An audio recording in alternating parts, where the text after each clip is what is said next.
Welcome back to my channel, at kung bago ka pa lang sa channel na ito, ay i-click mo muna ang subscribe button, pati na rin ang notification bell para lagi kang updated. Gusto mo bang mag-live stream sa YouTube, pero less than 1,000 subscribers ka pa? Pwede ka pa rin mag-live stream gamit ang STREAMYARD. Mag-open lang ng browser at i-search ang STREAMYARD and then type in your email para mag-sign up. And then click in Get Login Code.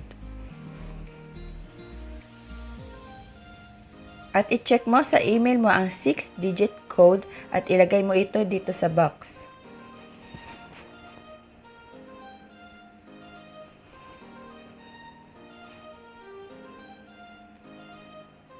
I-copy ang 6-digit code na galing kay STREAMYARD.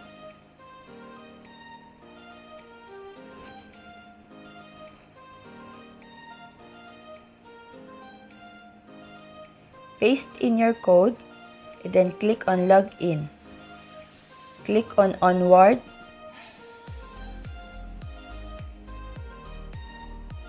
At dito sa Add a Destination, i-click mo ang YouTube channel. Piliin mo ang email address mo na ginagamit mo sa YouTube.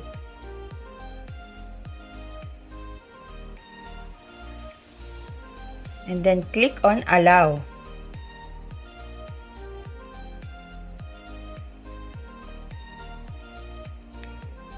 And then click on Create a Broadcast.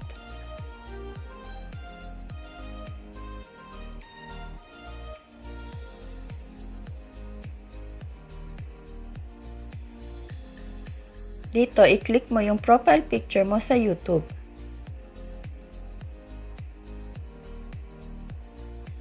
Maglagay ng title ng inyong live stream.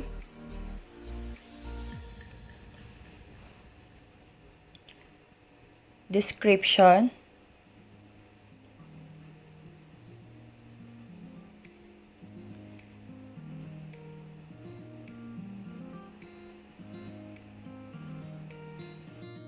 Dito naman sa privacy section, dapat ito ay naka-public. Kung ready ka na mag-live, ay i-click mo lang ang Create Broadcast. Pero kung gusto mo itong i-schedule, ay i-click mo ang Schedule for Later. At dito, pwede ka maglagay ng iyong thumbnail.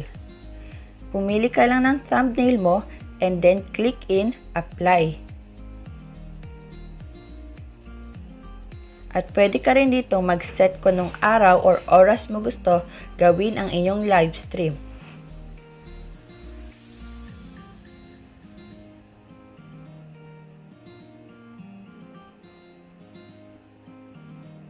And then click on Create Broadcast.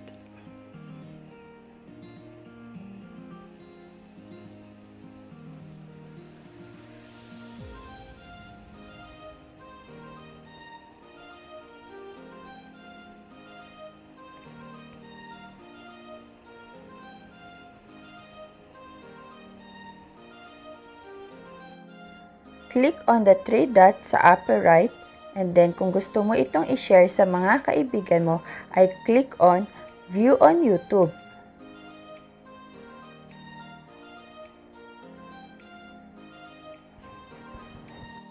I-check mo lang ang small box and then click on Continue to YouTube. Ito na ang premiere ng inyong live stream at i-click mo ang Share and then Copy Link. At ito na yung isi-share mo sa mga kaibigan mo para makapanood sila ng inyong live stream. At kung ready ka na mag-live, ay i-click mo lang ang Enter Broadcast Studio. And then click in Continue. Dito, pwede mo rin palitan ang iyong display name, mute your sound, or stop ang inyong camera.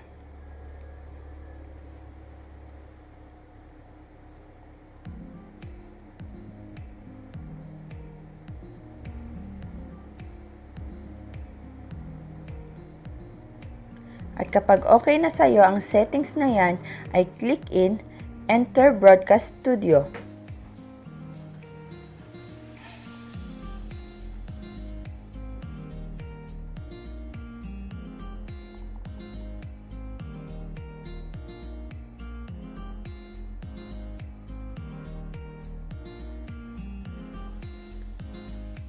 Under sa comments ay dito mo makikita ang mga messages sa live chat.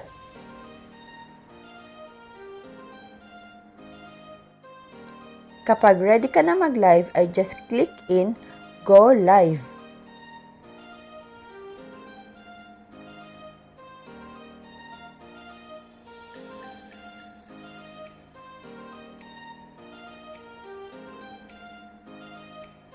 Ayan, live ka na. Super easy lang. Pwede ka rin dito maglagay ng banners. Click in banners and then create a banner. I-type mo lang kung anong message ang gusto mong lumabas.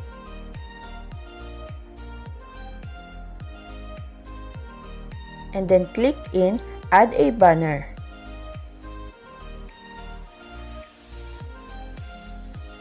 So, meron ka ng banner sa ibaba ng iyong live stream. Kung gusto mong mag-invite ng guest, ay click in Guest, and then Invite. I-copy mo ang code na ito at i-share mo sa kaibigan mo na gusto mong makita sa live stream.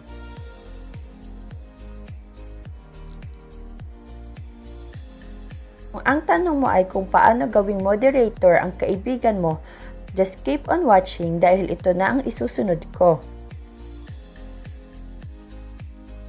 I-open mo yung ginawa mong live stream sa iyong YouTube channel na nakalagin ang iyong YouTube account. I-click mo lang ang pangalan ng kaibigan mo at dito sa Actions, piliin mo ang Add Moderator. Ngayon ay moderator na ang kaibigan mo. Pwede na siyang maglagay ng link.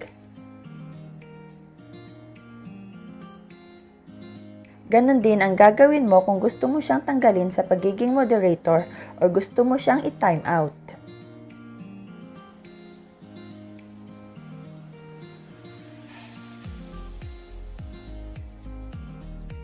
Kapag gusto mo nang i-end ang live stream, ay bumalik ka lang sa STREAMYARD at click mo ang End.